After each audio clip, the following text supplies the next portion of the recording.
There is a taste in here that you cannot find in other vegetables. And the more you eat, the more it's become tasty and you keep on, asking for it. What this farmer in Hawaii is talking about is not a vegetable, it's a tree. And while Vicky Domingo says it has an unusual flavor, there's more to this tree than meets the taste buds. You keep on eating and eating and you can feel your body is more energetic, more healthy, and you can see the difference. You're not dropping, you keep on, just so active. You have to remove one by one like this. Domingo says she has grown this tree on her farm for more than 25 years. She harvests moringa twice a week all year round.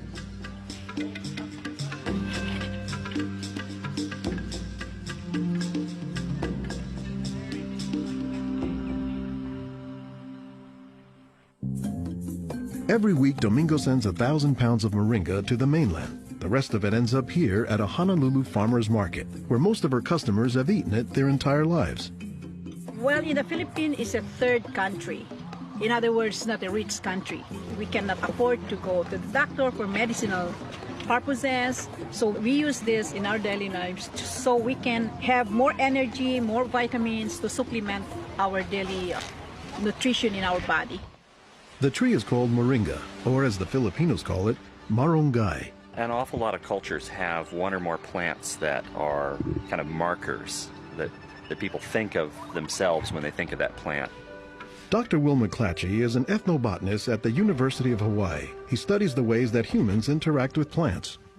If you drive around Honolulu here, you'll see a lot of houses have at least one marongay in the yard, maybe a little forest of them, and that's a pretty good indicator that there's a Filipino family there. Jokingly, we say it our Filipino banner, which is our Filipino flag. Once you see this, that means all Filipino stays there. Domingo says there are many nutritional and medicinal uses for moringa. All parts of the tree are usable, from the roots to the stem, to the leaves, to the flowers, and to the pod. The roots, you can use that as a tea. And then the trunk, you can scrape it, squeeze it, get the juice, put in your cut skin, and your skin will heal. Some of this may be folktale, but some cultures have used moringa as a medicinal plant for thousands of years. McClatchy says moringa is worthy of its reputation as a tree with unusual nutritional properties. Thank you.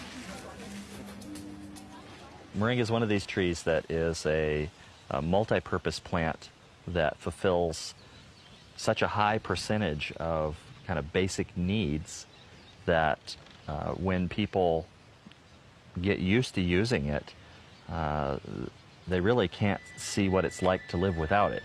And many cultures don't. Today, moringa is used as a remedy and, in essence, a multivitamin in many of the world's warmest regions. Moringa is used widely in Africa and South Asia, and it's been introduced into South America and Central America, where it's also being used. So, this is not just a plant of a single community.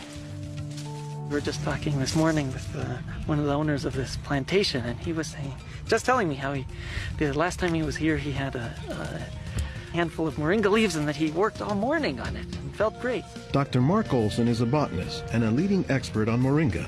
He teaches at Instituto de Biología, Universidad Nacional Autónoma de México in Mexico City.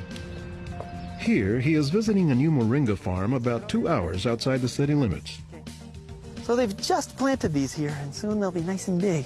Olson says that while moringa can grow in places like Mexico or Hawaii, the tree is native to arid subtropical regions, places like Africa and southern India, hot places where moringa has proven its persistence. And this is a plant that really does do extraordinarily well in some of the most difficult areas, in areas that are very hot, areas that are very dry, areas where other things are very difficult to cultivate. Look at the little tuber there. This is one of the reasons it survives so well in dry areas. Also, they're storing lots of water in the wood. So that's one of the reasons this is such a remarkable tree. They don't have particularly deep roots. That's sort of a myth about moringas, that they survive because they have deep roots. No, they're storing water in their roots and their trunk. But moringa, says Olson, does a lot more than just survive, despite the tree's sometimes scraggly appearance. I don't think they're actually the most attractive tree. They're more a tree that you look at and you sort of love the way you love a scruffy friend or a scruffy dog. Because the branches sort of splay here and there, and they get burdened down with huge quantities of fruits on them. And that's actually what makes the tree so remarkable, is that it's such a generous tree. And that's because people have found multiple uses for so much of the tree, including its seeds. They're full of oil. You press the seeds, and then this wonderful aromatic oil comes oozing out, which you can use for cooking, you can use for cosmetics or lubrication or whatever. And the cake, the press cake, the stuff that's left over after pressing the seed, that is what's used for water purification. Water purification, Olson says, is especially useful in developing countries where clean water is hard to come by. But the benefits don't stop there. Some of the things I think are most exciting about moringa is, for example, the high vitamin content. There's a lot of vitamin A in the leaves. And worldwide, that's a problem. A lot of people have problems in development of their eyes because they don't have enough vitamin A. Moringa's vitamin A content, and its content of vitamins in general, has caught the attention of scientists around the world. So I started to read about moringa, and I was absolutely amazed about the richness in nutrients, in many antioxidant compounds, in vitamins. Dr. Monica Marcoux is a pharmacologist who has studied many plants. She has done extensive research on moringa and says it has significant nutritional potency. This subject is one of the topics of a recently published book, Miracle Tree. To me, it was just a natural pathway from my scientific background and my love for trees to writing this exciting book on one of the most exciting and extraordinary trees of our world. Marcoux spends much of her time looking at trees and plants, both as a pharmacologist and as an artist. While Marcoux, the nature photographer, is grabbing shots of plants, Marcoux, the pharmacologist, says she has a bigger concern. We are having an epidemic of cancer and cardiovascular diseases and many other chronic diseases. It's because we basically do not eat what we are supposed to eat. Most of the plants are famous for a particular type of nutrient, like for instance the orange or the lemon is famous for a high content of vitamin C. The spinach, for instance, on the other hand, is famous for its iron content. Moringa is very unusual because this single plant contains a wide variety of nutrients, but also in quite very high amounts. When I planted those moringa in Mecca, around 5 acres, actually they're selling the fruits or plants here in LA to the Indian people and to the Asian, $5 a pound, actually. And then when Rocky Friends, the wife Alice, who is we are born at the same province. Actually, Rocky and me at the same age. We are born 1957. We are the baby boomer. Then I told the wife, okay, you are from Levasia also. You know the moringa or the malunggay. Maybe you can use that because Alice have this diagnosed with the breast cancer. Actually, perfect in this place, and you see how big is the tree. 2002, when I was doing my feasibility study in aquaculture regarding the live market of tilapia. Anyway, one of the problems that I was able to encounter that I observed, especially because in Coachella Valley, most of the tilapia farm are producing their own fingerlings. Anyway, the most expensive feeds are the feeds for fry and fingerlings. It should consist of high protein, high of these vitamins, high of that, this and that and that. So you must need a superfood for fry and fingerlings. And I am from the Philippines, and we have a tree over there that we use that is high on everything. That's proven scientifically. The moringa, or we call it the malunggay. So when I saw the malunggay that was there in the farm that they're using just for like a vegetable or part, but not really.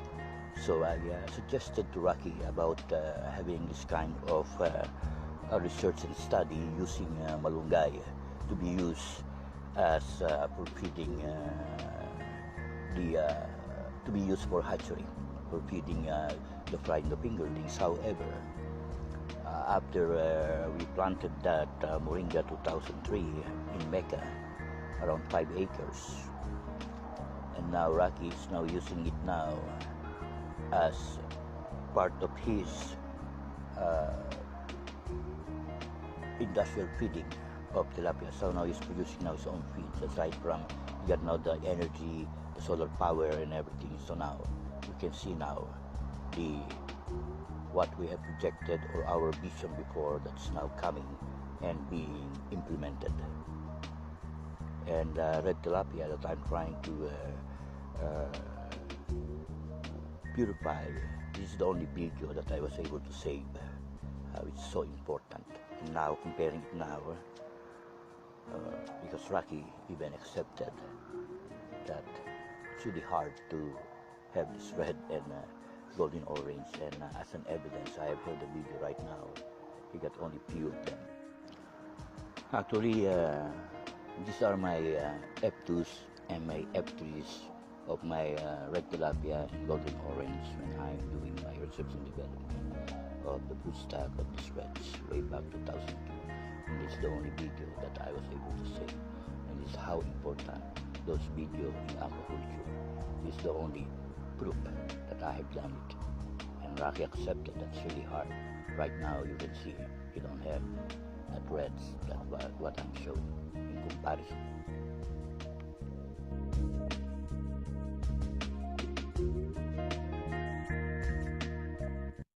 Some of the modern equipments that aqua farming tech is using, especially there's the backhoe, okay, and Don Jose is here to give the evidence that we are here, and this is his F-150, and that is the trailer that I stayed when I was here in aqua farming way back 2003 to 2007, and these are the 60-footer tank that part of the modular stacking from 30-footer, then 60-footer, and then this is the like where they do the maintenance, and this is where Rocky Friends before stay, and then we have there the full grow tank. So now they aside from the so now they mix even the fruits to their feeds. Okay, Don Jose is taking some of the seeds because we're going to plant it in LA. This is now the place where they do or manufacture their feeds. Mix it specific. And they are the first one. Aqua Farming Tech is again the first one to use Moringa for industrialized tilapia farming. This is some of the mixture that Rocky Friends is doing. They mix it with barley. You see, a high energy feed. You see that? Barley, and then we have here some for processed flour for calcium. Okay, then we have here some a combination of different type of what do you call that, corn, or a mixture of different for chicken or what, and then plus the moringa over there. So now they have a different kind of formulation. Okay, this is the moringa tree that the worker of Rocky have harvested all those small branches. That's the way they do that. They this moringa, because winter time is coming, and this will grow again, because there's some moringa here that they use, because every part of this plant or this tree can be used.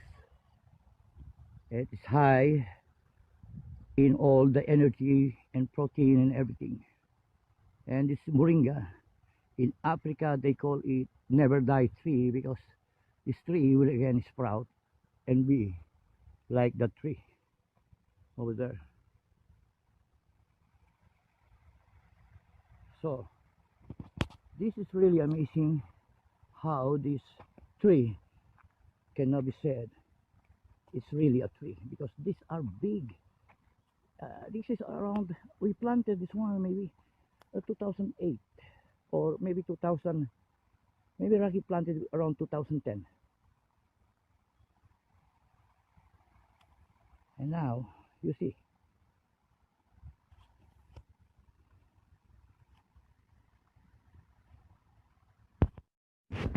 these are the fingerlings in the 30-footer here in Aqua Farming Tech.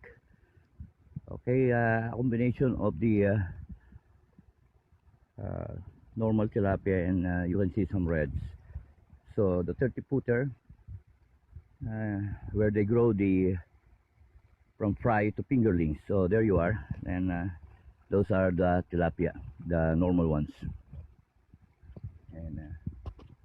And you can see the moringa tree. So over here with these are the 30-footer for the grow out for you can see here, you see all these tilapia are coming now because they're thinking I'm going to feed them. That is really beautiful, because when you start, even the tilapia, you see that they're not even afraid, because they think it's time for feeding. There you are, you see that? That's really beautiful. They're coming here, they're like trained already. So when they see a human being, they think they're ready for feeding, that even the fish can be trained. You see that? This is a documentation that really, you see, they're coming all over. There you are, they're jumping. Feed me, feed me. Beautiful. And we are ready to go back to LA after informing Rocky that I lost the videos that we have. And here on this side. So this is the place where I stayed before when I'm doing my intensive tilapia farming, and those are just passed by the solar panel that is now, we have here the solar panel, and this is the grow out tank. Okay, and these are the solar panel. So now Aqua Farming Tech is self-sustaining in electricity, and at the same time also in feeds. And you go there straight, no, straight, yeah. So the solar panel that is now over here, I think this is more than almost 10 acres, okay, of solar panel.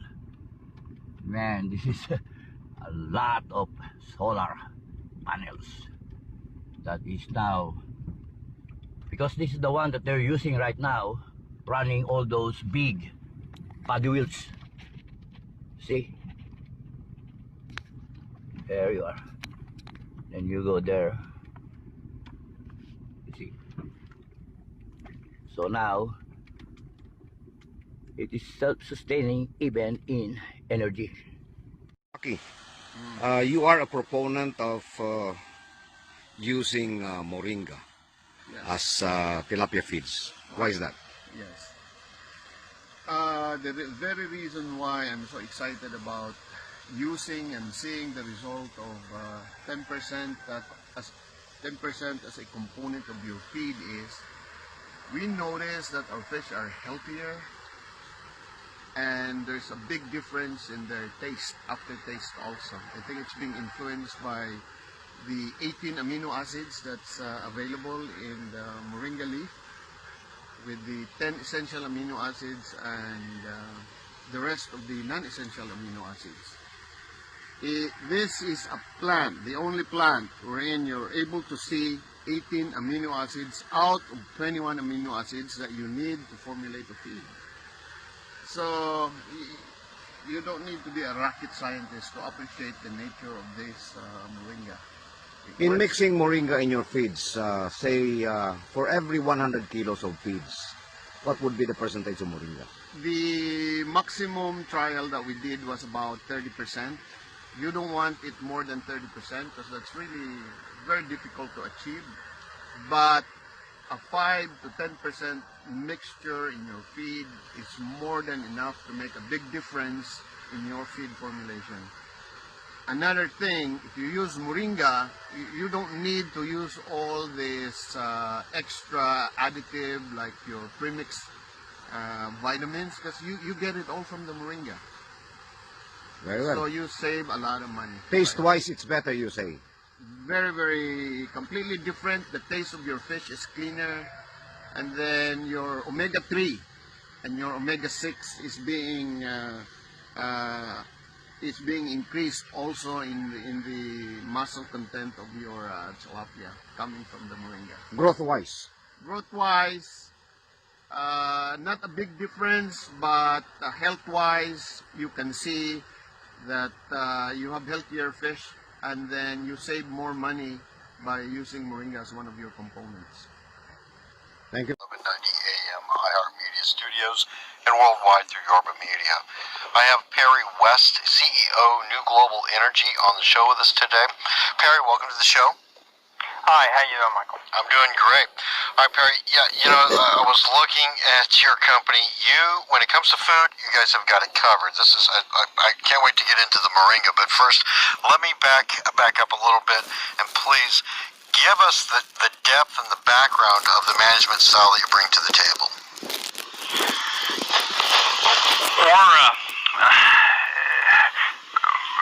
My background is primarily technology development in small public companies over the last 30 years, essentially, and we've brought that and those ideas to New Global Energy, which is basically a renewable and sustainable agriculture and aquaculture company driven by technology, and so that's been our focus, and we're trying to drive the company to focus on the acquisition of and operation of high growth assets in this industry.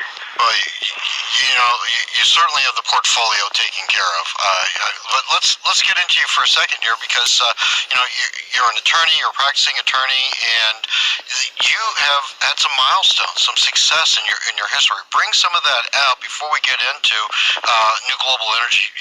Their bio, what they're into, and we've got plenty of time to walk through the different parts of the portfolio that you bring up. Well, I've had some experience in a number of areas, technology related and natural resource related. I was CEO of Cambridge Energy, which was a small public E&P company with oil and gas production in Louisiana and Texas and internationally in Indonesia. I've been the CEO of Interactive Technologies, which was an interactive digital media company. That was a NASDAQ company that was listed on NASDAQ. Early on, a business partner and I started an American Financial Network, which became the largest computerized loan origination network in the country, and one of the first. Even in the days before public access to the internet, we operated our own network, and it became a significantly large company. I think we did well over $2 billion in business. We went from an idea to listing on NASDAQ early on. And I more recently been involved with the development of concentrated solar power technology through a company called Nanogen, which concentrated in developing a solar system not related or not using PV panels, but using concentrated solar in the small to medium size marketplace. And I've brought some of that to New Global, which we expect to apply as we go along in the different acquisition of different properties. But those are some of the areas of background that may be of some interest and certainly relate to what we're doing here. Well, I can tell you're a very modest person, but those are definitely some real strong attributes that you bring to the table: is continued success and being ahead of the curve. I wanted to bring that out for just a moment, but what led you to get into, because those are different fields, maybe the oil and gas is a natural resource, but now you're talking about farmland, aquaculture, shrimp, and then also this moringa plant or tree. I guess it's actually a tree. Let's get into that, because you're in an industry sector, as far as I'm concerned, because I'm a natural resource person from way back, and you're getting into an industry sector that there is always a demand for, and it seems to me you're a little ahead of the curve on this. Let's bring New Global Energy's bio out a little bit about what the company does, and then if we can, we'll walk through and drill down into some of the different parts of your portfolio here. Well, as I indicated, we're basically an aquaculture and agriculture company, right. Focused on areas that we believe are sustainable and renewable, an attribute which is really an essential to the future marketplace. I think if you look at the farmland as an asset base, for instance. I'm not sure how you could hit all the bases better for an investment or a desired asset than farmland. First of all, you have growing demand. The population is expected to grow 40% by the year 2050. Significant growth in demand. You have a decreasing availability of farmland. Every year, worldwide, we lose an amount of farmland equal to about 40% of all the farmland in California. Every year we lose that. And those two things related add to ever-increasing value, and the record shows it. I mean, every year since World War II, the U.S. has had, except for 4 years, has had a steady increase in the value of farmland. And focusing on that, it's just not doesn't make sense not to become involved and lay out a business plan which focuses on farmland as part of your asset base. Let me drill down into the farmland for a minute before we switch over to agriculture. On the farmland, are there any specific crops or types of farming that you think are going to be more valuable in the future than most people would know right now? Well, obviously by the areas that we focused in, we believe that agriculture, which we'll talk about in a second, is an area, and some things we'll talk about, you'll see why it actually becomes obvious why that's a focus. We're trying to focus on crops that are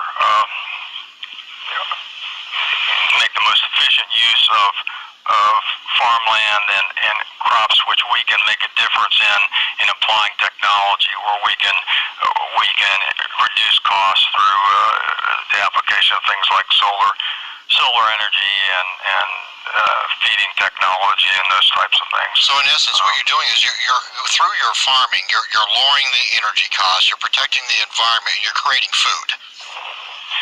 Yes, I mean that's the bottom line, and that's the product, and it's a sustainable and renewable product. You grow the food, you sell it, you go back and you grow more food, and again on that same asset base. It's for instance, mining in oil and gas, it's a declining asset, it's a depreciating asset the depleting asset, because you take out the oil and gas or the minerals out of the ground. With farming and renewable agriculture, you just go back and grow an additional crop every year, or every 6 months, or whatever your crop cycle is. Well, let's switch if we can. We've got about 3.5 minutes left in this segment. And talk just a little bit about the aquaculture, fish farming. Well, just to set the stage a little bit, in the United States, every American, on the average, consumes about 16 pounds of fish and shellfish a year, with about 4.5 pounds of that being shrimp. So you have an existing and significant market. The resources here in terms of growth have been limited, so that our seafood every year is an increasing percentage is imported.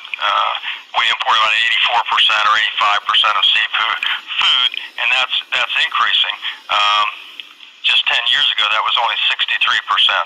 So you can see that there's an issue in terms of the United States being able to furnish enough seafood. Again, an area where there's an increasing demand.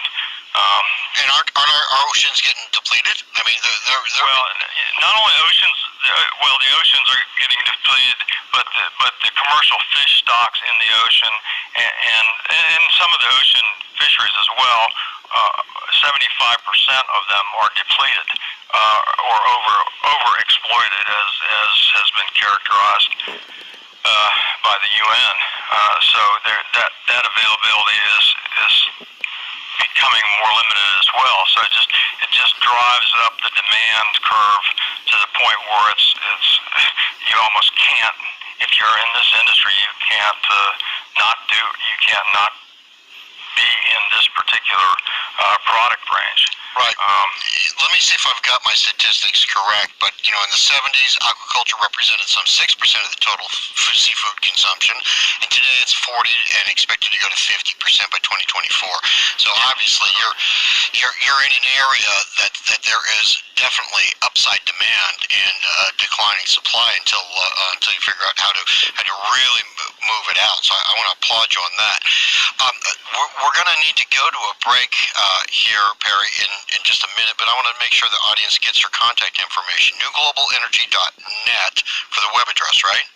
That's correct, yeah. Orbit, your host, broadcasting to you live from the Dallas KFXR 1190 AM iHeart Media Studios and worldwide through yorbamedia.com. I'm joined on the show with Perry DUS, CEO, New Global Energy. Symbol on this stock is NGEY, traded on the OTC Bulletin Board. Web address is newglobalenergy.net. All right, Perry, thanks for coming back on the show. Appreciate it. I'm glad to be here, Michael. Thank you. All right, when we were talking about aquaculture, where we left off on the last segment, and it's definitely got some dynamics that put you in the catbird seat, if you will, no pun intended. But the shrimp market, after going through some of the information that you provide to the public, this is amazing stuff. A new disease ravaging shrimp farms around the world. Bring us up to speed on this. Well, it's a virus that has been just pervasive.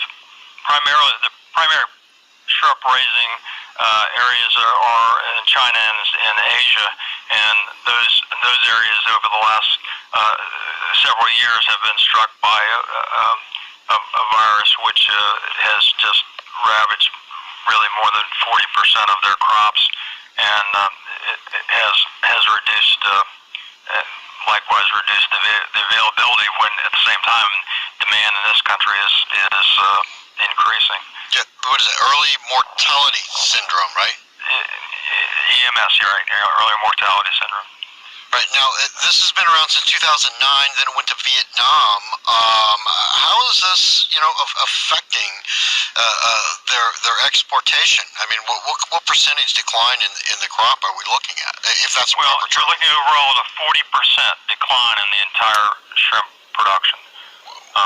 So, in a shrimp production that was at about even demand. So, I mean, that increases the scarcity by a factor of 40%. It drives you to that area. All right, so that by you being in this industry, farming shrimp, I'm going to stay on this disease. Somebody asked me, because I was talking about this interview with my significant other before I came onto the show, and they were wondering, does that spread to, let's say, all exoskeleton, like crab or lobster or things of that nature, or is it just focused on shrimp? This particular virus has been focused on shrimp, and the shrimp farms have gone to biosecurity to limit the spread. Of course, it had already taken its toll by the time they've done that. Okay, all right. So costs rising due to a 40%. I mean, is it 1-to-1? Are we looking at a different ratio for percentage cost of appreciation to purchase the shrimp relative to the decline, some 40% in the supply? Well, you have other market factors. People change their selection. So you don't have a direct 1-to-1. I mean, you can see what's happened in the stores. When you go buy shrimp in the store, the reason for that is what's happened in Asia, because the shrimp production here is only a fraction of what we use. So it's not quite a 1-to-1, but it allows us an opening for the market. And basically, we have a 100% call on our any shrimp production, just like we do for our live fish production as well. Nice. You said live fish production. What else besides the shrimp are you producing? Well, we produce primarily live tilapia. We do produce a couple other fish in smaller numbers, but primarily live tilapia, which serves throughout the Southern California market. One of the features to me, which just calls for focus on this industry and on New Global, is this set of numbers, and that we have what we call a feed conversion ratio, which is the amount of food versus what is yielded.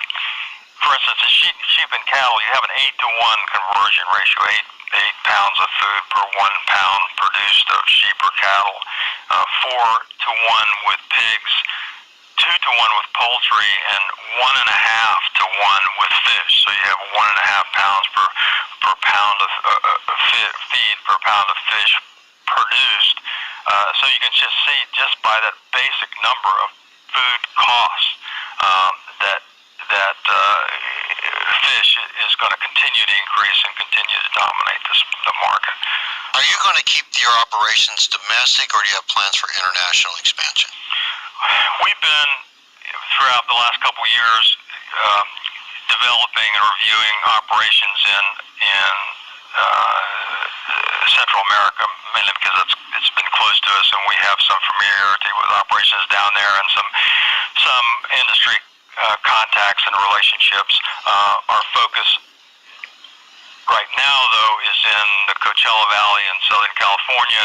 We believe there's other opportunities in the valley, and that will give us some ability to, save on some management and expense by dividing up our marketplace too much. But we have a lot of work to do in the valley in terms of expansion there. So we're focused there, but we're also have done work and looking at operations in Central America.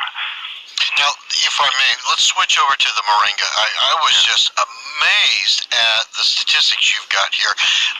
First, let me back up. Tell everybody what it is, and then we can get into some of the statistics of how healthy this thing is. Well, Moringa is basically a tree, and the products really are all parts of the tree, but it's primarily a seed pod that you harvest and eat as a bean or seed, or you process it as seed, or you process the leaves, and they can be ground and very fine into supplements, just in a gel cap supplement. They can be made into tea or other factors, but the two pieces of it that we're focused on are the seed pods and the leaves, and it's a tree, so you just harvest those parts of the tree, and it grows back, and you harvest again The following year, there's parts of the tree.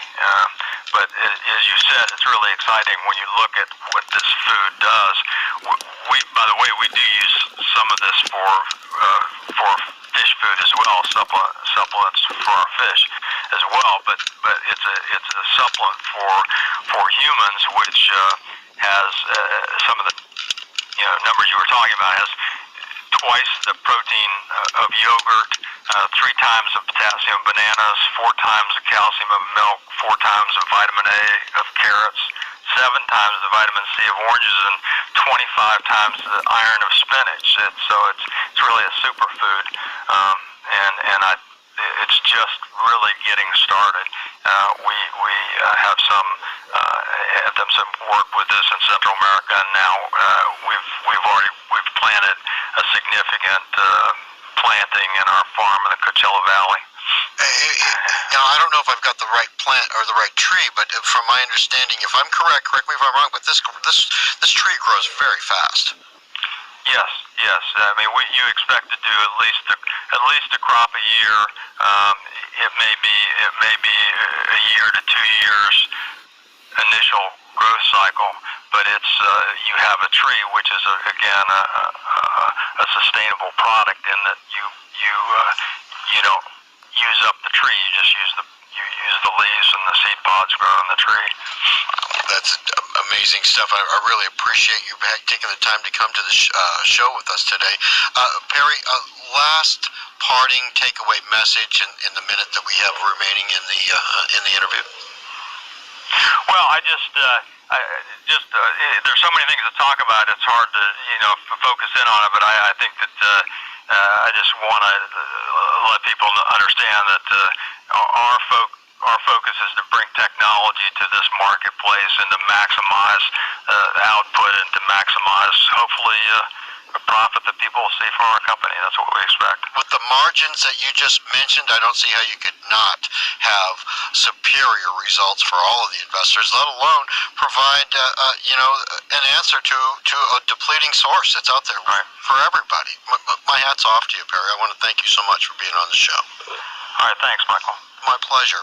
Perry D. West, CEO. Okay, because I planted Moringa 2003 in the 2 acres in Mecca. That is the part of the aqua farming tech.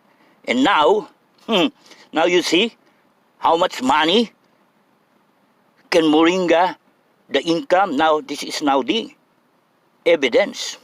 And then this is the charts, how it looks when they took over 2015.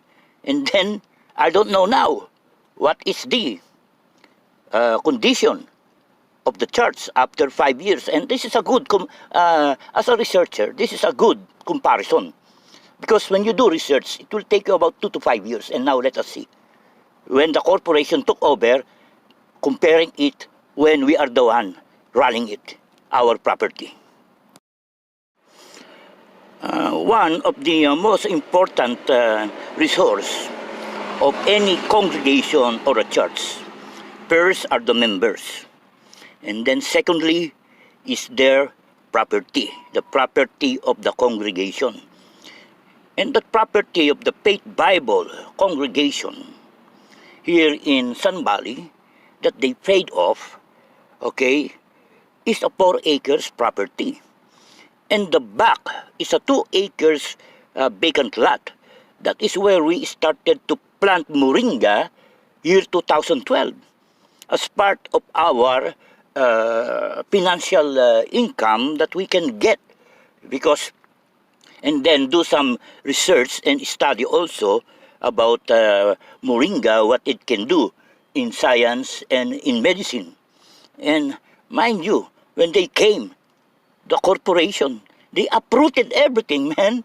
Even the Moringa we planted. So we lost a lot of money already. Now is the year 2020. And now here is the evidence. Okay? That Moringa, man, is money. This is the reason also that during my discovery period, it took me some time to really have the right time to really show all these evidences. Now this is coming from the authority, okay, from a venture company that is really showing what tilapia, what aquaculture, about Moringa, what we have done, Rocky Friends and me, in collaboration with Rocky Friends. The fruit of our labor now cannot be denied. Google even endorsed my video, okay? And then now, there's a lot of things that these people should understand, that the members or the congregation, their life, they have another life. They have their family. They have their friends. They have also a plan in their life. So these people don't even respect, did not even. I mean, they just came, and just for a month, they just dissolve us, just like that. Man, that's not good. That is not the proper way. I think this is I don't know if the Four Square, the company knows, the corporation knows what these two have done to us. And I hope, man, this is a very, very big liability, legal liability for Four Square.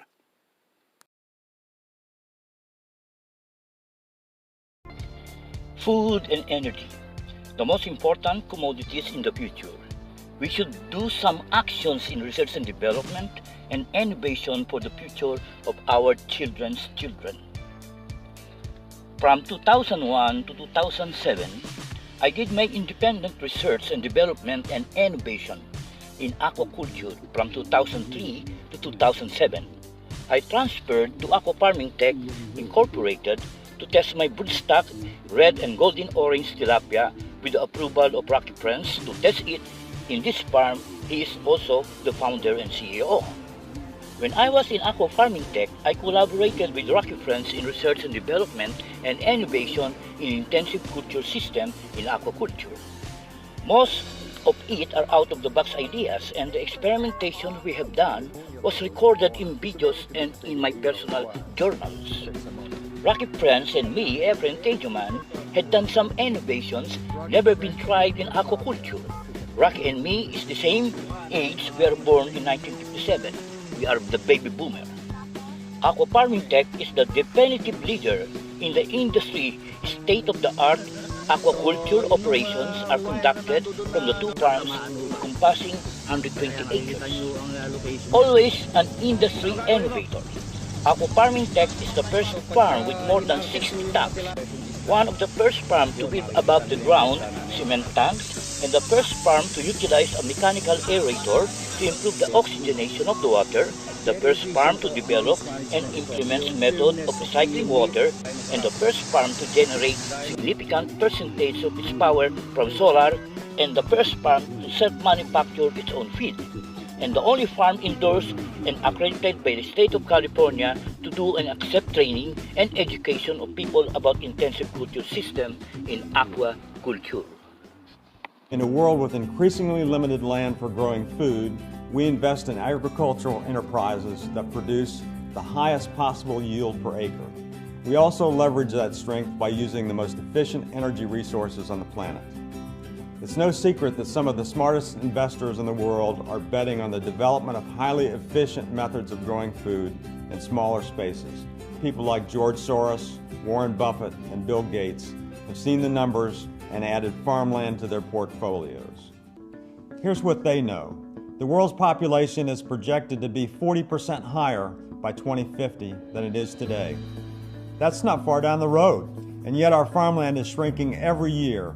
An estimated worldwide equivalent of 40% of California's agricultural land is lost every 18 months, which will result in a dramatic increase in the cost of food. But there's hope and opportunity. There are methods of farming that can address these frightening numbers and help feed a hungry planet while generating profits for forward-thinking investors. In short, a chance to do well by doing good. In this respect, New Global Energy Business Unit, Aqua Farming Tech, has been at the forefront of developing and implementing the most advanced sustainable methods of producing premium seafood since 1993. Its operations are located just east of Palm Springs in the heart of the Coachella Valley in California. When aqua farming tech started, global aquaculture accounted for less than 10% of seafood consumption. Now it's about 40%. The United States imports about 86% of its seafood, only half of which is wild caught. In fact, what looks like a brilliant idea now had its critics 20 years ago, as our aqua farming manager, industry legend Rocky French explains. When we started, everybody was thinking that we were crazy because we're trying to build fish farm in the desert. It turned out this is the very best place to start fish farming. But as ideal as the Coachella Valley is for growing tilapia, this type of farming also has its pitfalls. In California and elsewhere, other fish farms have shut down as a result of 3 persistent issues.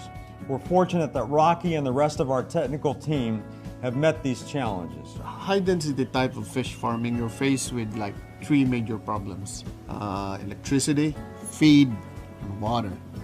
In our case, we're able to mitigate our problem by putting a solar array. We save about, we save about 80 to 90% of our electric bill already. The second issue was water use. And of course, in the farm, we're doing recirculation. We pump the water, it goes into our reservoir, gets cleaned up by the water vegetation.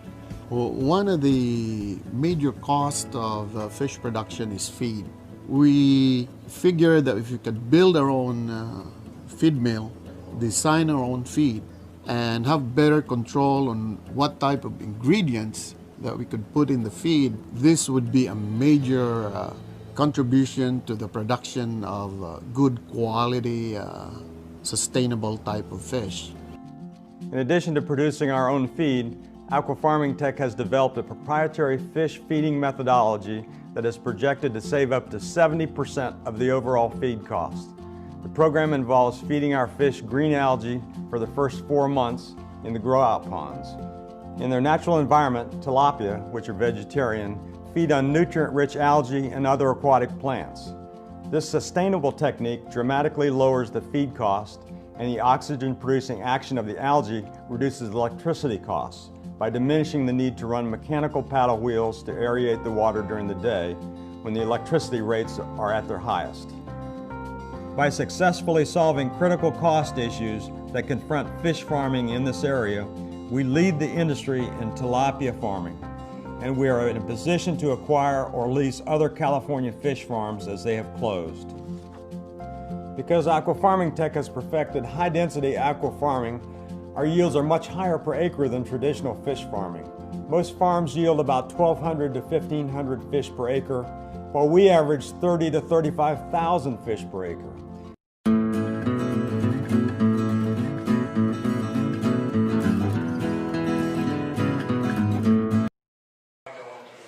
And this video was taken when 2014, when Barry Press is reporting the progress report on the financial status of the Faith Bible congregation to the congregation.